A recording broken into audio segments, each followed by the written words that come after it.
Les flûtes de champagne s'entrechoquaient autour de moi, les rires rebondissaient contre les murs du restaurant chic que mes parents avaient privatisé, et je me tenais là avec l'impression que j'allais vomir d'une seconde à l'autre. C'était censé être notre réunion familiale annuelle, le seul jour de l'année où tout le clan Fischer se retrouvait, faisait semblant de s'apprécier, et mangeait de la nourriture hors de prix en bavardant du temps qu'il faisait. Mais cette année, quelque chose sonnait faux. Différent. Ma mère, Petra, n'arrêtait pas de me lancer des regards étranges depuis l'autre côté de la salle. Mon père, Klaus, évitait soigneusement tout contact visuel. Et mon grand frère Henrik? Il était assis dans un coin, avec ce sourire suffisant plaqué sur le visage qui me donnait envie de le lui effacer d'une claque. Puis-je avoir votre attention, s'il vous plaît? La voix puissante de mon père fendit le brouhaha comme une lame. La salle se tut instantanément. Tous les regards se tournèrent vers lui, puis, lentement et inévitablement, glissèrent vers moi. Mon estomac se noua. Nous avons une affaire grave à régler ce soir, poursuivit Dad, d'une voix froide et formelle, le même ton qu'il employait lorsqu'il licenciait des employés de notre magasin d'électronique familial. Cela concerne ma fille, Anna. Oh mon Dieu.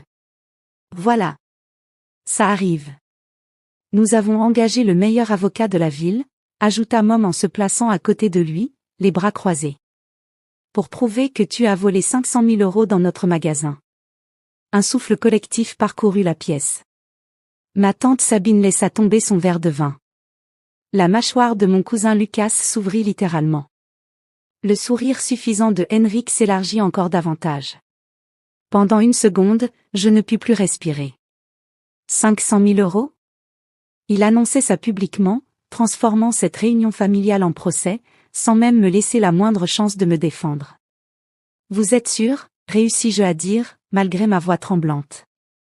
À 100%, répondirent-ils à l'unisson, comme s'ils avaient répété. Et peut-être que c'était le cas. Je regardais autour de moi tous ces visages, tantes, oncles, cousins, amis de la famille qui me connaissaient depuis que j'étais en couche. Ils me fixaient tous comme si j'étais une criminelle. Certains avaient l'air choqués, d'autres déçus, et quelques-uns, comme Henrik, semblaient franchement ravis. C'est à ce moment-là que quelque chose en moi a simplement cédé. Pas de colère. Quelque chose de clair. De calme. De tranchant comme une lame. Je souris. Pas un sourire nerveux ou forcé, mais un vrai sourire, sincère, qui devait sans doute me donner l'air un peu folle. Alors il faudra qu'il soit assez bon pour ignorer les personnes dans cet enregistrement, dis-je doucement en sortant mon téléphone. Le visage de ma mère se vida de toutes couleurs. Dad recula même d'un pas. Et Henrik? Henrik eut soudain l'air sur le point de vomir. Quel enregistrement? Murmura Mom d'une voix à peine audible. Je tournai l'écran de mon téléphone vers eux, juste vers eux, pas encore vers toute la salle. Je voulais qu'ils le voient d'abord. Qu'ils sachent ce qui allait arriver. Et il était là. Des images de vidéosurveillance parfaitement nettes de notre magasin. Datées d'il y a 6 mois. Montrant exactement ce qui était arrivé à l'argent disparu. Mais revenons un peu en arrière, car cette histoire ne commence pas lors d'une réunion familiale. Elle commence environ 8 mois plus tôt, à une période où, en réalité, tout allait plutôt bien dans ma vie. Je travaillais dans le magasin d'électronique de mes parents depuis la fin de mes études, 5 années de longues journées, de relations clients construites avec soin, de modernisation du système de stock, et même de mise en place de notre présence en ligne. J'aimais ce magasin. C'était tout mon univers. Je pensais qu'un jour, il serait à moi. Tout ça sera à toi un jour, Anna, disait souvent Dad. Toi et Henrik, vous dirigerez ça ensemble. Ouais. Ensemble. Ça aurait dû être mon premier signal d'alarme. Henrik ne s'était jamais vraiment intéressé au magasin. Il y travaillait, oui, mais uniquement parce que Mom et Dad l'y forçaient. Il disparaissait sans cesse pendant ses horaires, passait son temps sur son téléphone, trouvait toujours une excuse pour partir plus tôt. Pendant ce temps-là, moi, j'étais là de l'ouverture à la fermeture, je compensais ses absences et je m'assurais que tout tourne correctement. Mais Henrik était l'enfant en or. L'aîné. Le fils. Puis, il y a 6 mois, Henrik est venu me voir avec une opportunité d'affaires. Anna, écoute, m'avait-il dit en m'entraînant à l'écart dans la réserve. J'ai ce truc d'investissement incroyable. Du minage de crypto-monnaies. Mon pote Marcus se fait des fortunes. Mais j'ai besoin de capital de départ. Combien, avais-je demandé, sachant déjà que je ne devrais pas m'en mêler. 500 000. J'ai littéralement éclaté de rire en pleine figure. Henrik, où est-ce que tu veux trouver une somme pareille? Il avait alors pris cet air bizarre. Fuyant. Coupable. Je pensais, au magasin. On pourrait l'emprunter temporairement. Le rendre en 3 mois avec d'énormes bénéfices. Mom et Dad ne vérifient jamais les comptes de si près. On pourrait. Tu es devenu complètement fou, l'ai-je interrompu. C'est du détournement de fonds. C'est illégal. Et le minage de crypto-monnaies? Henrik, c'est une arnaque. Ton ami Marcus est soit un idiot, soit il est en train de t'arnaquer. Il s'était alors mis en colère. Vraiment en colère. Tu te crois toujours plus intelligente que moi, pas vrai? Toujours la responsable, la bonne fille. Eh bien peut-être que j'en ai marre d'être constamment comparée à la parfaite petite Anna. Alors arrête de me donner des raisons d'être mieux comparée que toi, avais-je répliqué. Après cette dispute, nous ne nous sommes pas parlé pendant une semaine. Mais je pensais que c'était terminé. Je pensais que Henrik avait abandonné son stupide plan de crypto-monnaie. Je me trompais. 2 mois plus tard, mes parents m'ont convoqué dans le bureau du magasin. Ils avaient tous les deux l'air graves. En colère. Déçus. Nous devons parler de certaines incohérences financières, dit Dad en affichant des tableurs sur son ordinateur. Mon cœur se mit à battre à toute vitesse, alors même que je n'avais aucune idée de ce dont il parlait. 500 000 € manquent sur notre compte principal, déclara Mom d'un ton plat. Et tous les virements ont été effectués avec tes identifiants d'employés. J'eus l'impression que le sol se dérobait sous mes pieds. Quoi? Non. Je ne ferai jamais. Les preuves sont juste là, Anna. Dad tourna l'écran vers moi. Et effectivement, elles étaient là. Des virements. Des dizaines, étalés sur plusieurs semaines. Tous effectués sous mon identifiant. Tous vers un compte offshore dont je n'avais jamais entendu parler. Dad, je n'ai pas fait ça. Quelqu'un a dû utiliser mes identifiants. Quelqu'un a dû. Qui? Exigea Mom. Qui d'autre a accès à tes informations de connexion? J'avais envie de dire Henrik. Chaque fibre de mon être voulait hurler son nom. Mais je n'avais aucune preuve. Et mes parents, ils ne m'auraient jamais cru contre lui. Je ne sais pas, dis-je faiblement. Mais je vous jure que je n'ai pas volé cet argent. Ils ne m'ont pas cru. Ils m'ont renvoyé chez moi ce jour-là et m'ont dit de ne pas revenir au magasin tant que cette affaire ne serait pas réglée. Ils ont bloqué tous mes accès. Coupé mon salaire. Commencé à me traiter comme si j'étais déjà coupable. Et Henrik? Il a été promu directeur. Mon poste. Celui que j'avais gagné. J'ai passé les 4 mois suivants en enfer. À vivre sur mes économies. À voir mes parents me mettre à l'écart. À regarder Henrik publier sur les réseaux sociaux à propos de son nouveau rôle au magasin, de sa nouvelle voiture, de ses dîners chics. L'argent qu'il avait investi? Il avait disparu. Le système de crypto-monnaie de Marcus s'est effondré en quelques semaines, exactement comme je l'avais prédit. Henrik avait tout perdu, sauf qu'en réalité, il n'avait pas tout perdu, parce que cet argent n'avait jamais été le sien. Il l'avait volé. Avec mes identifiants. Il m'avait piégé. Et quand tout s'est écroulé, il m'a simplement laissé payer à sa place. Mon propre frère. Mais voilà la chose quand on est la personne responsable, celle qui fait attention aux détails, j'avais fait installer des caméras de sécurité modernes dans le magasin 2 ans plus tôt. Des caméras auxquelles mes parents savaient à peine accéder. Des caméras qui enregistraient tout en haute définition et stockaient les données dans le cloud. Y compris des images de Henrik, tard dans la nuit, dans le bureau, assis à mon bureau, utilisant mon ordinateur.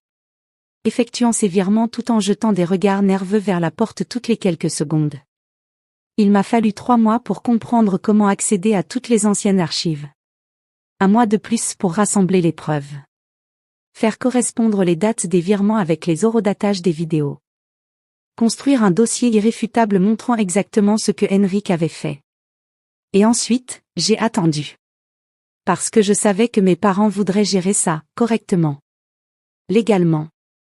Et je savais que cela signifiait qu'ils engageraient d'abord un avocat et montraient leur dossier contre moi. Je devais simplement être assez patiente pour les laisser dévoiler leur jeu. Alors me voilà, debout dans ce restaurant, regardant les visages de mes parents passer d'une confiance suffisante à une panique totale, tandis qu'ils voyaient leur enfant chéri commettre une fraude dans une vidéo d'une clarté absolue. C'est faux, lança soudain Henrik en se levant de son coin. Elle a trafiqué ces images. Elle. Il y a des horodatages, dis-je calmement.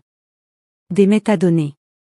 L'informatique légale peut vérifier que chaque image est authentique. Et regardez, je fis défiler la vidéo, voici un autre angle. Et encore un autre. 3 caméras différentes, Henrik. Toutes te montrent à mon bureau. Utilisant mon identifiant. En train de voler cet argent. La salle était désormais complètement silencieuse. Tout le monde se pressait pour regarder l'écran de mon téléphone. Regardait Henrik s'enfoncer un peu plus à chaque excuse qu'il tentait de formuler. J'allais le rembourser, finit-il par admettre, la voix brisée. C'était censé être un investissement. J'allais. Tu allais me laisser aller en prison, dis-je, et mon Dieu, ma voix était si stable. Si calme. Tu as volé un demi-million d'euros avec mes identifiants, tout perdu dans une arnaque, puis tu t'es contenté de regarder Mom et Dad engager un avocat pour me poursuivre pour crime. Anna, nous ne savions pas, dit Mom faiblement en tendant la main vers mon bras. Je reculai. Vous ne vouliez pas savoir, la corrigeai-je. Je vous ai dit que ce n'était pas moi. Je vous ai supplié de me croire. Mais Henrik a toujours été votre préféré, n'est-ce pas? Le fils. L'héritier. Alors que c'est moi qui fais tourner ce magasin depuis 5 ans. Alors que c'est moi qui me soucie réellement de cette entreprise. Ma chérie, s'il te plaît, tenta Dad. Non. Je le coupais net. Vous avez fait votre choix. Vous avez choisi de le croire lui plutôt que moi. Vous avez choisi de m'accuser publiquement lors d'une réunion familiale, de m'humilier devant tout le monde, d'engager un avocat pour poursuivre votre propre fille pour un crime qu'elle n'a pas commis. Vous avez fait votre choix. Je regardais alors Henrik. Vraiment. Il pleurait maintenant, sa vie soigneusement construite s'effondrant autour de lui. Je ne porterai pas plainte, dis-je. Pas parce que tu mérites ma clémence, mais parce que malgré tout, tu restes ma famille. Mais je vais envoyer ces images à votre avocat. Et à la police. Et à notre compagnie d'assurance professionnelle. Qu'ils décident eux-mêmes de ce qu'ils en feront. Anna, s'il te plaît, pense à la famille, commença tante Sabine. La famille? Je ris, et même à mes propres oreilles, cela sonnait amer. La famille a déjà décidé que j'étais coupable sans procès. La famille a déjà choisi son camp. Je fais juste en sorte que la vérité éclate. J'attrapai mon manteau sur le dossier de ma chaise. Toute la salle me regardait, mais je m'en fichais désormais. Où vas-tu? Demanda Mom, la voix petite et brisée. Loin, répondis-je simplement. J'ai une offre d'emploi à Munich. Une entreprise de logiciels qui cherche quelqu'un pour gérer sa chaîne d'approvisionnement. Mieux payé que le magasin. Aucun drame familial. Je commence le mois prochain. Ce n'était pas entièrement vrai, je n'avais postulé que la semaine précédente, mais il n'avait pas besoin de le savoir. Je me dirigeai vers la porte, et personne n'essaya de m'arrêter. Mais juste avant de partir, je me retournai une dernière fois. Vous savez quelle est la partie la plus triste, dis-je en regardant mes parents. J'aurais pardonné à Henrik s'il avait simplement dit la vérité. S'il avait avoué, nous aurions pu trouver une solution. Mais il a choisi de me détruire à la place. Et vous avez choisi de l'aider à le faire. C'est ça que je n'oublierai jamais. La dernière image que j'emportai en quittant la salle fut le visage de Henrik, des larmes coulant sur ses joues, et mes parents le regardant comme s'ils le voyaient enfin clairement pour la première fois. Mon téléphone vibra pendant que je rentrais chez moi ce soir-là. Les messages commencèrent à affluer. Des cousins qui s'excusaient. Tante Sabine qui disait qu'elle avait toujours su que j'étais innocente. Même quelques messages de mes parents, me suppliant de les rappeler. Je les ai tous ignorés. 3 jours plus tard, je reçus une lettre officielle de leur avocat, apparemment le meilleur de la ville, indiquant que toutes les charges retenues contre moi étaient abandonnées et que l'enquête était réorientée. Henrik s'est retrouvé avec un casier judiciaire, une mise à l'épreuve et un plan de remboursement colossal. Mom et Dad ont dû vendre leur maison de vacances pour couvrir l'argent volé et maintenir le magasin à flot. Et moi? J'ai obtenu ce poste à Munich. J'ai pris un nouveau départ. J'ai retrouvé ma dignité. Et parfois, lors de soirées calmes, je repense à cette réunion de famille. À l'instant où j'ai lancé cette vidéo et vu leur certitude s'effondrer. À ces mois passés à être traitée comme une criminelle, pour finalement ressortir avec la vérité comme bouclier. Cela m'a coûté ma famille. Mes parents et moi parlons encore aujourd'hui, mais c'est différent. Prudent. Fragile. Henrik et moi n'avons plus échangé un mot depuis cette nuit-là. Peut-être que nous ne le ferons jamais plus. Mais je ne le regrette pas. Pas une seule seconde. Parce que voilà ce que j'ai appris, parfois, les personnes censées t'aimer inconditionnellement sont celles qui te font le plus de mal. Parfois, la famille ne signifie rien s'il n'y a ni confiance, ni foi, ni volonté de croire en ton intégrité quand les choses deviennent difficiles. Et parfois, la meilleure chose à faire est de partir la tête haute, en sachant que tu as dit la vérité même quand personne ne voulait l'entendre. Cet enregistrement ne m'a pas seulement évité la prison. Il m'a libéré d'une vie passée à essayer de prouver ma valeur à des gens qui avaient déjà décidé que je n'étais pas assez. Alors oui. Ils ont engagé le meilleur avocat de la ville. Mais même lui n'a pas pu contester des preuves vidéo. Même lui n'a pas pu ignorer la vérité lorsqu'elle était là, sous ses yeux, à l'écran, accablante et indiscutable. Parfois, la justice n'a rien à voir avec la vengeance. Il s'agit de se défendre quand personne d'autre ne le fait. Et c'est exactement ce que j'ai fait. Merci d'avoir regardé. Mettez un like si cette histoire vous a plu, n'oubliez pas de vous abonner si ce n'est pas encore fait, et cliquez sur la carte ci-dessus pour découvrir d'autres histoires comme celle-ci. À la prochaine.